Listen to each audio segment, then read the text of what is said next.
So, our first review of the day is going to be for the Disney Plus Star Wars series, The Acolyte. The Acolyte, we reviewed half of the series here. It's up Mhm. on YouTube right now if you want to check it out, youtube.com, The Afternoon Tomb. We'll review the first 4 episodes of it. Um, Now that the season is all over and done with, we're going to be reviewing all of the season. We're going to do a spoiler talk for it since it's already been out. It's been out for about a week or so now, the first season of it. So we're just going to fully get into spoilers in case that you didn't see our first review of the first 4 episodes, and you just haven't seen this show in general. What is this show about? Well, it's about the Acolyte here, which is it's set very, very hundreds of years before Episode 1 of Star Wars. And you do have a character played by Amanda Steinberg, who plays Osha and May. She plays twins. Both are force sensitive, or what we think are twins. Both are force sensitive here. And there was a tragic incident that happened in her childhood that's coming back into play now. You have it where Osha is going around hunting the Jedi's that were involved in her past that caused the destruction of her home. One of them being actor by the name of Jung-jae, who plays the role. One of them also being Carrie-Anne Moss in this, who plays one of the Jedi. So you have, I think it was, what, 4 or 5 Jedi's that were there? Or was Mhm. it? Yeah, 5 Jedi's, right? That she hunts down that were related to her past. And then the person that's training her, there you also see a very hot Sith, steamy Sith. Dude, Here. 20 dude, we are firmly in hot boy summer between Glenn Powell and Manny Jacinto Manny because Jacinto, goddamn. who plays Cormier, is how you say his name? Cormier Chimera. there. Chimera. Chimera there, who's the one that's her master training her to hunt down a lot of these Jedi's there. So I'm gonna pass around, get you guys thoughts on it. Nick, what are your thoughts on Star Wars Acolyte now it's over and done with? All right. When we talked about the first 5 episodes, I kind of had this feeling that, yes, I liked what I saw in the premiere. I like that we're, delving into the, shades of gray and the flaws of the Jedi Order. But I was a little perturbed that not much was happening in those first couple episodes until you get to episode 5, which is awesome. And I kind of feel that same way about the last 3, especially with the episodes 6, 7, and 8, which 7 is a flashback episode of what actually happened in May and Osha's past. But I'm kind of shocked about how little story progression happened in those last 3 episodes, especially when you were teed up so well by episode 5. But if I had to give an overall review of it, I liked the performances by the actors. I think Manny Jacinto, he is awesome as a Chimera in this role. He introduced so much layers to the Jedi and the Sith. He has this just magnetic presence every time he's on screen and when he's interacting with Amanda Stenberg, especially once the other shoe drops that he is the Sith master. And he really emphasizes that kind of seductive nature of the dark side. And of course, you also have phenomenal performances by Lee Jung-jae, who is that guy who wants to be that, that paragon for good that the Jedi are supposed to represent. But he's a character that has made mistakes in his past and is haunted by them and is trying to do what he thinks is the right thing. And then you have the dual performance from Amanda Stenberg, which I think is really interesting, especially the turns that Osha as a character takes in the last half of the season. I thought all of that was really good. I think the pacing of the show is like a little off. I feel like this could have done with either like more episodes or just longer, because why are we getting these shows where they're only like 30-minute episodes? I feel like this would have benefited from being like an hour-long serialized drama, getting to spend more time with the characters, or at least like flesh some of them out. The lore that's explored in the show with Star Wars, I thought that was super cool to see, especially seeing a kyber crystal actually bleed, which is something that's happened in canon, and I think we only saw it in the Fallen Order video game. Mhm. In Okay. no, not Fallen Order. It was a Jedi Survivor, and Okay. seeing a character turn to the dark side in, that was cool. But as far as like overall thoughts on the show, it was all right. Okay. What about for you, Chris? Well, I think Chris is. Oh. So the first time, real quick, the first time I thought I found out about in canon making crystals bleed was the Ahsoka novel. This book explains how she gets the Okay. lightsabers.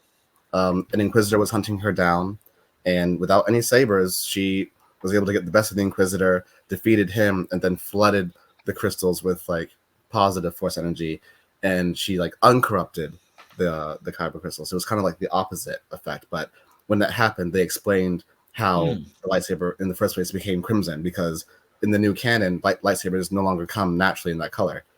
Before Disney, all red kyber crystals were synthetic. But in the new canon, it explains how that happened. But for the Acolyte, now that's all said and done, I agree with a lot. Oh no, voice is gone. I agree with a lot of what Nick said. Now that it's all said and done, I can confidently say, out of the 8 episodes we got, I really enjoyed half of the show.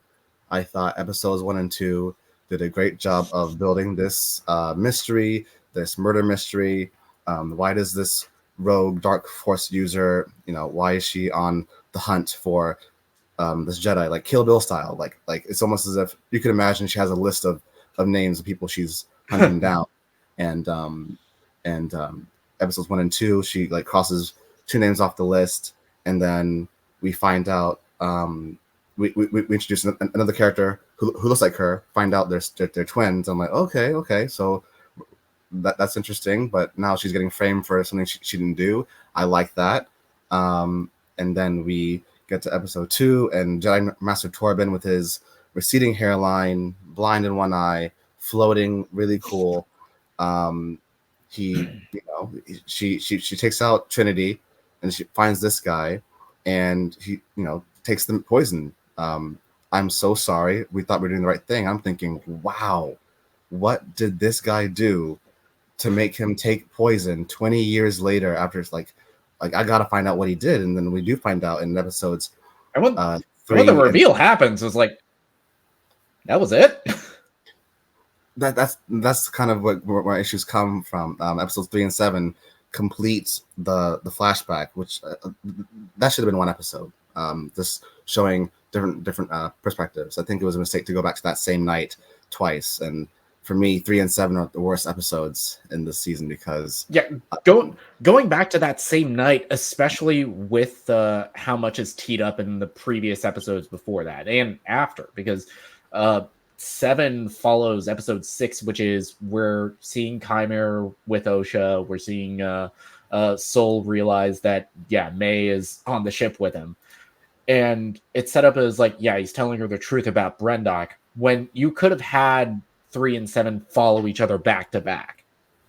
And I feel like the show would have been a little bit stronger for that, because we know the pieces that are at play. We know the real mystery, when in reality, what Soul did, really? That was it? That like set off this whole murder spree? Yeah. That's how I feel about Torben. Like, you didn't do anything wrong. Soul made those choices that night. You were this whiny, wimpy Padawan who wanted to go home. But I'm sorry. If we've seen Star Wars, when the Jedi come for you to recruit you, you have a choice. They don't make you go. You can say, "Do you want to be a Jedi?" Like, you have these skills, just like you can say no, and they leave. But this kid said yes, and now he's complaining, like whining, "I want to go home. I have to Coruscant." To do what? To chill at the Jedi Temple? You're a Jedi. You don't want to go out into the galaxy and be a guardian of peace and justice. Like that was like the writing issues I have. Like, they made him complain and whiny just for him to be like, "Oh, the convergence is them. So if we find them, we can go, right? Let's go. Like no. Like that's not how it works. So yeah, I loved episode 6 where Keimer is doing what the whole show was pitched as, the Sith philosophy, the dark tone. When Leslie Helen was talking about this show, actually exploring it in contrast to the kind of very, dogmatic, repressive views of the Jedi. It was like, yeah, I know that, Star Wars doesn't fuck, but that was hot when he was like talking to Osha. It's like, how can you love somebody who can only go so far? It was like, damn, boy. Yeah, and like he was like really interface talking about how there's weapons and tools deep within your subconscious. He's talking about hate, anger, fear, like those tools of the dark side that do give you strength, even if it's not like healthy strength. It does give you power, and he was passing that stuff along to Osha, and that seduction was working as we see it. It worked, and that's episode 6 really embodied what I thought the entire show was going to be, and the entire show wasn't that, unfortunately. I have nothing against the Witch Coven. I love that they call the Force the thread. It reminded me of Star Wars Rebels, the Lasat. They have the Force too, but they call it something else. The Force exists for everyone, but it means something. It's interpreted. Even the Night Sisters, they call the Force something else. They have another name, and that's led by Jodie Turner-Smith, who leads the Force Coven here of witches that you have here. This is Jodie Turner-Smith right here, and that's a highlight of the show. Something I will praise and love it for. This is a mainstream Star Wars story with Black women and Asian men at the helm. There's no like white men. There's no straight cis white men. There's no straight white woman who are the leads here. This is a Star Wars story, 8 episodes long. Wait, no white men at the lead? Who? Wait, no white men at the lead? Skip it. Waste of film. No whites. No whites. No whites. No Skip what? it. I'm out of here. Burn it down. Yeah, that's something I love about this show. Yeah, but it's Jodie Turner-Smith. The other mother, the Zarbrick woman, she kind of overcooked the performance a little bit. I don't know why. The one with she was a little bit over the top. Horns. Okay, yeah. It reminded me of the actress who plays Abigail Thorne. Yeah. She plays Eurus, who's canonically their mother. Yeah, it just reminded me of the Mandalorian season 1. We get that one Twi'lek woman, and she's like hissing and like growling. I'm like, they don't really do that. This is an actor's choice, like wearing the makeup. But this like is the woman to the right, right? Yeah, it's just a lot of growling and just like fight man and like run. Like I was like, okay, this is a little silly. But yeah, for me, the Witch Coven, as much as I love the diversity and their culture, their placement in the story itself didn't carry much weight. Like we kept going back to this flashback, but it still never made full sense. It still didn't help support the motivations. I mean, it did, but like it wasn't enough by the time we got there, like the journey was rough. I love the destination. The finale, episode 8, was incredible. You have a South Korean Jedi Master, a Filipino Sith, and they're going at it, and it's one of the best Star Wars action we've ever gotten ever. And like, it's so good. Yeah, and that's something that I also gotta say to the positives, because the action set pieces, the lightsaber fights, it's some of the best we've gotten since the Star Wars prequels. Because every single one, it feels like there's weight to it. You get the geography, which you have Chase Cameron Cohen, who was a stunt coordinator and the second unit director on films like The Kingsman, like Shang-Chi, and all of that translates here really well. With this Disney Plus show, like they're still going to be doing Star Wars stuff. People say Star Wars is dead. They're still going to be making Star Wars stuff, whether you like it or not. TV shows, movies. We got a couple movies coming out. I think next year the Rey movie's coming out, or the Mandalorian movie's coming out next year, and the Rey movie's coming out the year after that, right? I think you flip it. I think if that's I think happening. Mandalorian is 20. Yeah. 20. You might be right. But I'm Okay. not. Yeah, but it's movies are definitely- coming out. Yeah, Movies you are- might. Yeah, you sound right. Star Wars movies are still coming out. Yeah. Because everybody around the world knows Star Wars. Yeah. I went to freaking Galaxy's Edge at Disney World a couple weeks ago with my girlfriend, and that motherfucker was packed. Yeah. So still, I mean, so they're gonna still continue to do Star Wars stuff, whether people like it or not, and content. Whether you like it or not. And this show for me, I think overall, it's just mediocre. I don't think I have any real strong emotion towards it one way or the other. I don't love it. I don't even think I really fairly like it all that much. There's some decent stuff about it. I don't think I hate it as much as or dislike it as much as Boba Fett. Boba Fett to me is still the worst out of all these Star Wars shows that they've done. As far as I mean, it's kind of like I guess comparable to like Obi-Wan. Obi-Wan was also kind of mid and mediocre with that. The mystery, the setup of it, as Chris mentioned, the whole kind of like Kill Bill style, she's going after these Jedi is impressive. Like the setting up this mystery about who's committing these murders, their history. The fact that she's able to kill these Jedi is a little not believable, given how much experience these Jedi have compared to her. And then, like I said, and even in the review prior, when we reviewed half of it, is like, well, these Jedi could really be taking her down. It seems like in a couple of moves, but they're playing around with her, and that's how she's really doing it. And it just doesn't really make a lot of sense. When the mystery actually gets revealed about what actually happened, there's still some stuff I just go like, I don't think. I mean, I said why you would feel some guilt there about a lot of it, but still, it feels like it's like 70% the Jedi's fault, maybe 30%. Also the twins' fault. The bad twin is what? Osha's the bad twin, right? Osha becomes the bad twin. No, Osha becomes Osha is like the good May- twin at the start. yeah. Okay, May's the one that is the bad one. So it's like the May seemed like a little serial killer child from the start. So she was always kind of seems messed up, like starting fires and shit. Like, which I didn't understand the point of her starting the fire. What was the point of that? I didn't understand that.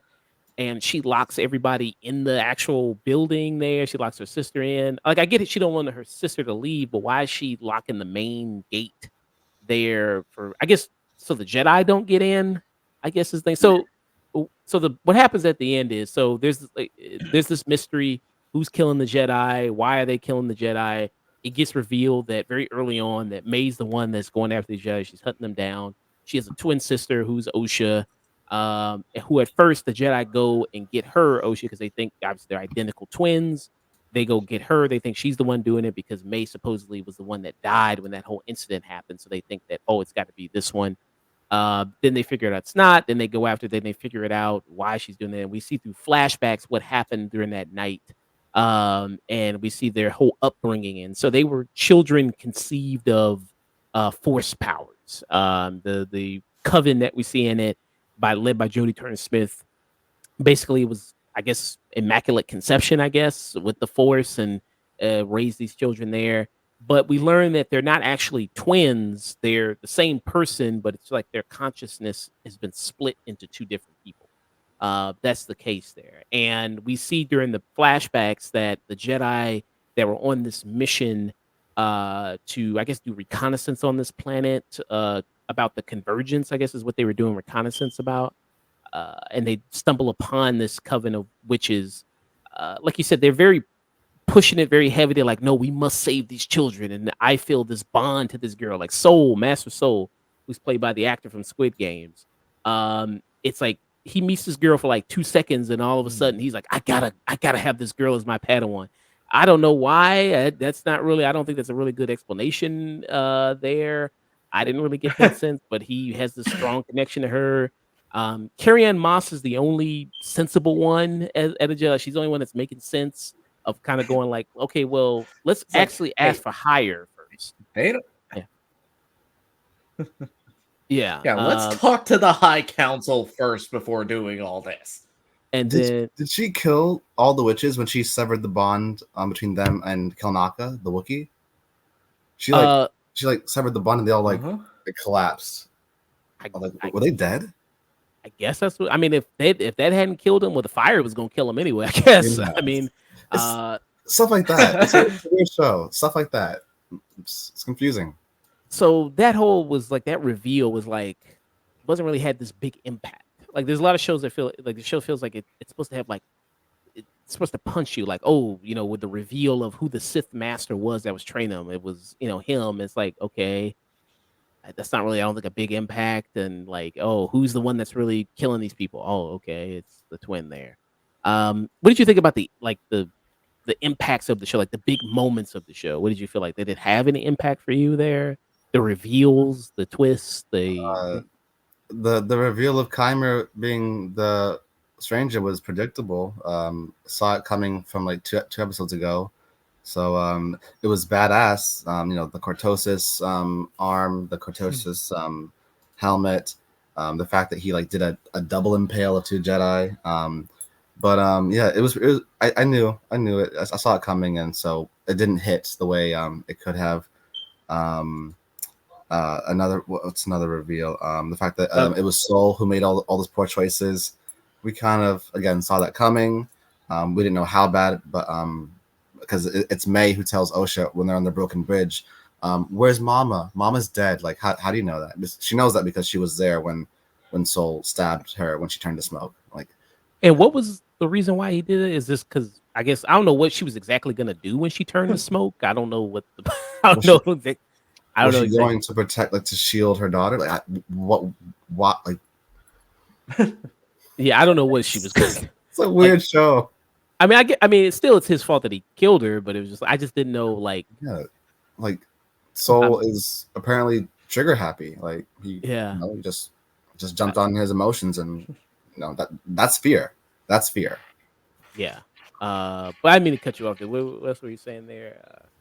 Um, um, I forget what I was saying. Okay, yeah. So he kills her. He ends up killing Jodie Turner-Smith. Soul does because so the kid, the bitch ass Padawan, he's complaining and then he wants to go home. He keeps talking about Coruscant and he's the Padawan to Carrie Moss. That's his Padawan. So that's his master is Carrie Moss. And then so he's like, if we because when they discover what the twins are and how the twins were conceived, then they're like, oh, we have to get the twins and bring them back to Coruscant, bring them back to the High Republic and the Council because this proves of what's going on here. We can't, prove it without these two here. Um, Even though, I mean, they could have just radioed the council and then have them come down there. I don't know why they wouldn't believe Jedi's of what they said, and then have come to the planet. But okay, so he goes over to their place. He tries to get them. I don't know exactly what I guess his whole kind of thinking was. It was like he's just gonna go over there and kidnap them. I guess the Padawan was. Soul goes after him. Because the gate is locked, so he had to climb over the wall. Then they do this face off between the witches, and then yeah, Soul ends up stabbing her. Okay, even though Jodie Turner Smith, you learn that she was gonna let the one girl, Osha, go with the Jedi. She was gonna let her train because that's what the girl wanted. But the witches, even though there was a lot of the majority of the witches didn't want that because the girl was so powerful, I guess they didn't want that. Yeah, you gonna say something more? And like, if she was going to let her go, start with that. Why are we fighting? Why are we getting on the defensive? Why are we shooting arrows at Torben, making this young man go off with the old lightsaber? Like, lead with that. Oh, Yeah. good, you're here. You can take Osha. The crisis is averted. It's the writing in the show. Like, it's very convenient. We need to get to this point. So, anything has to happen. Like, we'll make anything happen just to get to where we need to be. That's a lot of the writing in the episodes I don't like of this show, and it's like 4 episodes like that. Yeah. Just stuff has to happen because they need to happen. Doesn't really logically make any sense for them to really happen, based on some of the characterization that we've seen from them in the show. And then at the very end, so what's his name? Cremere? Chimera. Chimere, he trains May. I know he trains Osha. He goes from training May to training Osha because I guess Osha is stronger with the Force than May is. And then Osha truly is the acolyte, not May. yeah, and May gets her mind wiped by the Sith by Manny Jacinto, and she, I guess that's it. And then she becomes the acolyte. Osha is the acolyte, and she gets to train under the Sith there. And we also see a Darth Plagueis cameo. Doesn't say anything, just kind of comes out the cave like he just woke up. It's literally Glup. It's literally Glup Shitto. Yeah, like doesn't do anything, just comes out the cave. It's me, Blorko. Puts his hand on the wall, all like menacingly, shows the Sith eyes, goes away. I'm like, okay. What did you think about that? I mean, you're a big Star Wars guy. I mean, Darth Plagueis. When it first happened, watching the finale, I was like, oh, like there it is. Like, how come that wasn't the focus? But like, because they're teasing a season 2 that's not guaranteed. That's the problem with the whole Darth Plagueis thing. Like, so we are going in that direction. Cool. This season was really rough. I don't know if they're going to be allowed to continue. If they do, then great. We'll get more Darth Plagueis in that story. But I don't. I mean, so is this show supposed to tee up the emergence of the dark side of the Sith and how the Sith do their whole plan in episode 1? How they carry that? Is that what this is supposed to do? I think it's meant to like show Plagueis, who eventually is Palpatine's master, and Plagueis is the one who created life and essentially created Anakin, with the slave woman Shmi Skywalker as like the host of of the Dark Force energy baby. That's canon, so that he was immaculate kind of Force conception. Yeah. So in Revenge of the Sith, when they're at the opera, and have they ever told you the story of Darth Plagueis the Wise? That's an actual this scene he's telling him. Anakin doesn't know it, but he's telling him how he came to be. Like, my master taught me show me how to create life through the Force, and he's talking about Anakin because when he says he was so powerful he could use the Force to create life. When he says it, he looks at Anakin, like it's very intentional. So I think that's where they could be going. Yeah. So this is the scene right here. And they're watching. It's like they're watching the Windows 97 screensaver. I guess I don't know as opera. He's talking about Anakin.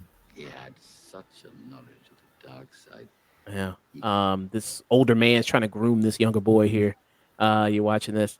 Yeah. I mean, it just seems like Great. It seems like they're just trying to just do something to kind of throw it in. Also, Yoda comes in at the very end. Yoda doesn't say anything, but Yoda's here. It's too late. You see the ears. Yeah, you see the ears. That's another like, oh, hey, it's a character we recognize. And if the show was great, we could cheer for that moment, but it's not earned. The journey to the finale, which I love, was not great. It was rough. So, Plagueis, cool. Yoda, cool. Yeah. I don't know. I mean, if you did some more of the stuff showing the High Council, showing their politics there, because they don't want this to get out, right? They don't want this scandal to get out. It's almost like a Catholic Church type thing. Like they were like, we want to kind of keep this in house so it doesn't spread.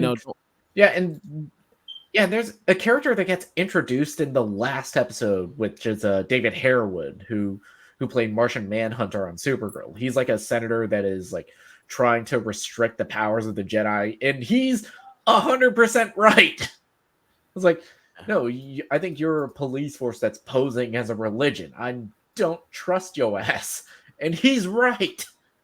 Yeah, really good actor. I love this new, and I feel not like really if the show leaned more into that, this could have been like something interesting or more special than it ended up being. Yeah, kind of like that one politician in Ahsoka who kept giving Hera a hard time. I feel like we need that in Star Wars. We need like a really asshole douchebag politician, even if they're right, to keep our heroes in check, like to remind them of what they're doing, and like you're kind of breaking the rules to do what you know. I personally really love that, and I agree with Nick. I wanted more of that guy in this show, keeping the Jedi in check, because the Jedi in this show, and like the prequels, they make a lot of bonehead decisions, and I'm like, you guys are going off your emotions, and you're supposed to have those turned off, right? Yeah. So, what will be your final thoughts and rating for Star Wars Acolyte there, Chris? Final thoughts. Leslie Helen is the showrunner for Russian Doll, and that show was like critically acclaimed. Everyone loved it. I'm not the Star Wars fan who's ever going to attack a creator. I don't blame Ryan Johnson. He's clearly a Star Wars fan. There's a lot of passion in The Last Jedi, and there's a lot of passion in The Acolyte. Leslie Headland is clearly a Star Wars fan in this show. We got Kyber Crystals bleeding. We got Plagueis. We got Cortosis. There's a lot of cool lore and canon in this show. Having said that, in the grand scheme of things, I think we were a little overly ambitious. Half of the show works for me, half of it does not. When she was promoting it at Star Wars Celebration, it was pitched as a Sith focused philosophy dark side story, and the show just is not that. It's like John Favreau pitching Boba Fett as a gangster story. It's very Godfather. There's like one table sit down scene, like that's mafia style, you know. And I personally enjoyed Book of Boba Fett for what it was. I don't have attachment to the character, but it was fine. But still, it's just weird when these shows are pitched a certain way, and it builds the excitement, and you get those expectations, and then it just isn't that. It is a little disappointing. I love the diversity. You know, Black women, Asian men leading Star Wars is fantastic. There's some cool stuff that happens, but overall, for me, The Acolyte was a disappointment. I think I have Andor, Mandalorian, Ahsoka, Boba Fett, Acolyte, Kenobi. I think is where I have the Kenobi dead last. Huh? I had Kenobi should have been something. Oh, it was nowhere close to being what it should have been. So Kenobi was a massive disappointment for me personally. So that's why it's at the bottom. So you give it a stream it? Stream it. Yeah. You might like it. So people out there who are kind of a part of the everything Star Wars is good camp. There are people who do love the show, and so if you haven't watched it, you might like it. So definitely, I give it a stream it. What about you, Nick? Final thoughts rating here. I'm kind of there too. I'm kind of just as stream it. I like the performances from the actors, especially Lee Jung-jae, Amanda Stenberg, Manny Jacinto. They're the standouts of this. I love the action choreography that we get with this show.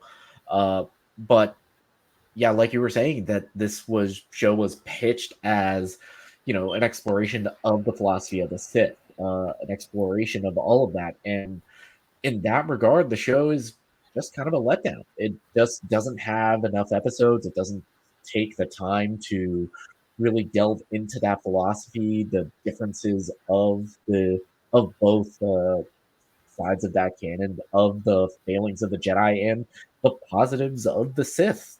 And ultimately, the show's just kind of let down. And as much as I like the finale of The Acolyte, it feels like it was more preoccupied on setting up a second season than it was on wrapping up the story.